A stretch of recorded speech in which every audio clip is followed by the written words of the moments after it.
हो गया, ये स्टमक हो गया, इधर लीवर हो गया। अब ये जो जितने भी इनकी अपनी एक परत अलग होती है इन सभी ऑर्गन की। जैसे कि हमारे स्टमक की एक परत होती है जिसे हम बोलते हैं म्यूकस। इसकी भी 4 परतें होती हैं। इसी परत को ही हमने 4 भागों में डिवाइड करके डाइजेस्टिव सिस्टम में देखा था। अब जो लीवर होता है इसकी भी एक परत होती है अपनी, जिसे हिपेटिक मेम्ब्रेन बोलते हैं।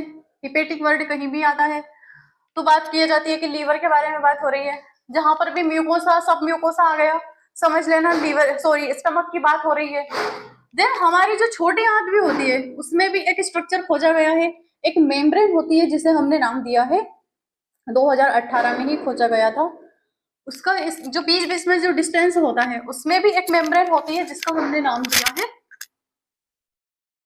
मेसेंट्री। ठीक है, वो एक नया अंग है। आई मीन जो हमारी छोटी आंत होती है वो भी इसी प्रोटेक्शन में धसी हुई मिलती है। ठीक है, इतना आगे समझ में। अब जो बड़ी आंत का कुछ कुछ भाग होता है वो बड़ी आंत है। इस पेरिटोनियल जो मेम्ब्रेन होती है इसमें वो नहीं समा पाती है। उसका जो पीछे का कुछ भाग होता है वो भी रेट्रो होता है। जैसे कि हमारा यहाँ पे पेनक्रियास हो गया।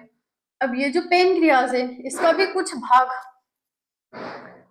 पीछे की ओर मिलता है। ठीक है, किडनी से जुड़ा हुआ। ठीक है, तो उसे भी रेट्रो बोलते हैं। लेकिन मेन रूप से ये तो आधे आधे अंग ही बाहर रहते हैं। जो इस पेरिटोनियल ये जो झिल्ली होती है इससे बाहर रहते हैं आधे आधे। लेकिन हमारी जो किडनी होती है वो पूरी बिहाइंड मिलती है। इसलिए हम बोलते हैं कि हमारी जो किडनी होती है वो रेट्रो पेरिटोनियल ऑर्गन कहलाती है। ठीक है, आया तो समझ में। तो ये हो गई पेरिटोनियल।